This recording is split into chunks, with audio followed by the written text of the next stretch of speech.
bergema. Soraklah Yerusalem, segera datang Rajamu, Raja damai, sambutlah Putri Sion bergema. Soraklah Yerusalem.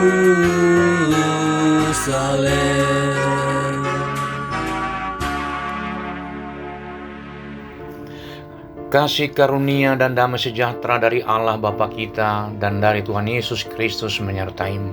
Amin. Selamat pagi Bapak Ibu, saudara-saudari yang dikasihi Tuhan Yesus. Untuk menuntun kita hari ini Senin tanggal 1 Desember 2025, marilah kita senantiasa bersekutu pada Tuhan di dalam doa dan berkenan mendengarkan firman-Nya. Diambil dari kitab Yesaya pasal 30 ayat 19 yang dibacakan oleh salah seorang remaja anggota jemaat kita. Nats Renungan Harian Senin 1 Desember 2025 diambil dari Yesaya 30 ayat 19. Dalam bahasa Indonesia dikatakan, "Sungguh hai bangsa di Sion yang diam di Yerusalem, engkau tidak akan terus menangis. Tentulah Tuhan akan mengasihani engkau apabila engkau berseru-seru. Pada saat ia mendengar teriakmu, ia akan menjawab." Dalam bahasa Batak Tidok, "Ho ale bangsa nama ringan di Sion, di Yerusalem, nasotu pabe tama tangis hamu, asi marohana di ho di si begionna soara ni angguk kuanggukmu, alus namaho." Amin. Terima kasih atas bacaannya. Bapak Ibu, saudara-saudari yang dikasihi Tuhan Yesus Kristus, renungan ini kita beri judul menanti dengan penuh kasih. Ayat ini adalah janji yang indah karena membawa janji penghiburan dari Tuhan. Kita boleh memperhatikan kata kuncinya, engkau tidak akan terus menangis. Tuhan akan menjawab engkau. Kitab Yesaya yang biasa disebut Proto Yesaya mencakup pasal 1 sampai dengan pasal 39 disampaikan atau ditulis pada masa-masa yang sangat sulit bagi kerajaan Israel Selatan, yaitu Yehuda. Bangsa ini menghadapi ancaman besar dari kerajaan Asyur, sebuah kekuatan dunia masa itu yang kejam dan ingin menguasai atau menaklukkan mereka. Dalam kondisi sedemikian, alih-alih bergantung pada Tuhan, raja dan para pemimpin Yehuda mengambil keputusan yang bodoh. Mereka mencari aliansi politik dengan Mesir. Itu dapat kita baca dalam Yesaya 30 ayat 1-5. Tindakan ini dianggap sebagai pemberontakan dan ketidakpercayaan kepada Allah. Nabi Yesaya diutus Allah untuk menegur mereka. Inti pesannya adalah, dalam pertobatan dan tinggal diam, kamu akan diselamatkan. Dalam ketenangan dan dalam kepercayaan terletak kekuatanmu. Itu Yesaya 30:15. Meskipun mereka telah berdosa, Tuhan tidak meninggalkan janjinya. Ayat 19 ini datang sebagai janji anugerah dan pemulihan setelah penghukuman. Itu adalah jaminan bahwa setelah masa-masa sulit, Allah akan kembali berbelas kasihan dan menjawab seruan mereka yang tulus. Tangisan mereka akan berhenti karena Tuhan sendiri yang akan bertindak. Kitab Yesaya memiliki dua tujuan utama, yaitu menyatakan penghakiman, untuk memperingatkan umat Israel tentang konsekuensi dosa dan ketidaksetiaan mereka yang pasti akan membawa pada hukuman, pengasingan, dalam konteks ini pembuangan ke Babel.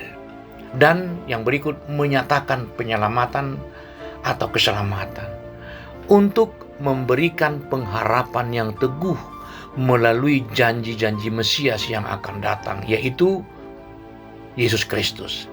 Yesaya dikenal sebagai Injil Perjanjian Lama karena begitu jelas menubuatkan rencana keselamatan Allah. Bapak, Ibu, saudara-saudari yang dikasihi Tuhan Yesus Kristus, kalau kita bertanya untuk melihat rincian nats ini, apa manfaat dan makna Yesaya 30 ayat 19 ini bagi kita, jemaat Tuhan dan orang-orang percaya di zaman ini? Kalau kita boleh memahami nats itu dengan judul menanti dengan penuh kasih, karena memang Tuhan adalah sumber jaminan belas kasihan. Ayat ini dimulai dengan janji, tentulah Ia akan mengasihi engkau. Kata yang dipakai di sana, mengasihani atau berbelas kasihan, dikaitkan dengan kata raham, yang akar katanya juga berarti rahim, perempuan. Ini melukiskan kasih sayang yang mendalam, naluriah dan tidak terpisahkan, seperti kasih sayang seorang ibu kepada anaknya. Meskipun kita mungkin sering seperti Israel, mencari solusi atas persoalan berat yang kita hadapi pada Mesir modern, yaitu uang, masalah koneksi, jabatan, alih-alih kepada Tuhan.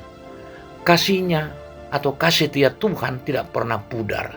Kasih karunia-Nya mendahului pemenuhan kebutuhan kita. Dengan membangun relasi dan komunikasi pada Tuhan, kita boleh merasakan kekuatan doa dan jawaban Tuhan yang tepat.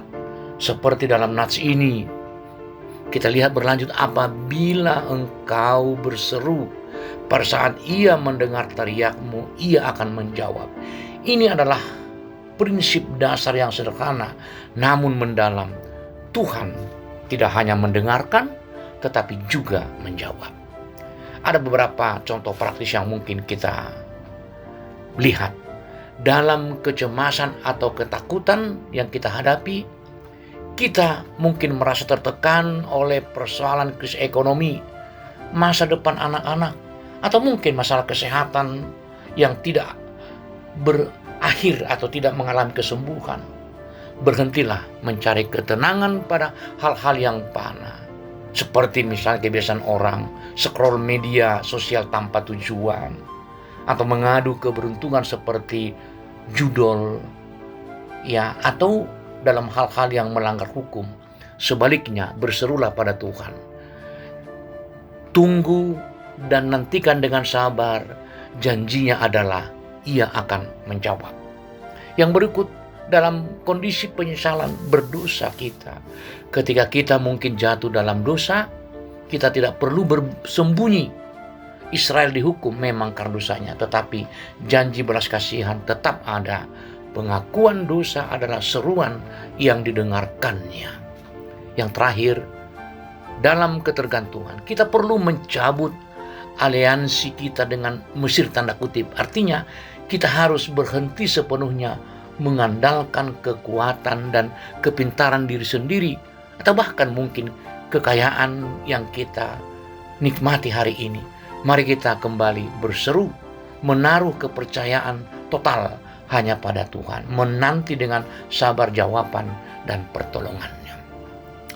Bapak, Ibu, saudara-saudari yang kasih Tuhan Yesus Kristus, Yesaya 30 ayat 19 ini mengajarkan kita atas 3 hal penting untuk hidup kita di zaman ini. 1, dasar harapan kita adalah belas kasihannya. Kita diselamatkan dan dipulihkan bukan karena perbuatan kita, tetapi karena rahman, kasih sayang yang mendalam dari Allah. Yang kedua, seruan kita tidak pernah sia-sia.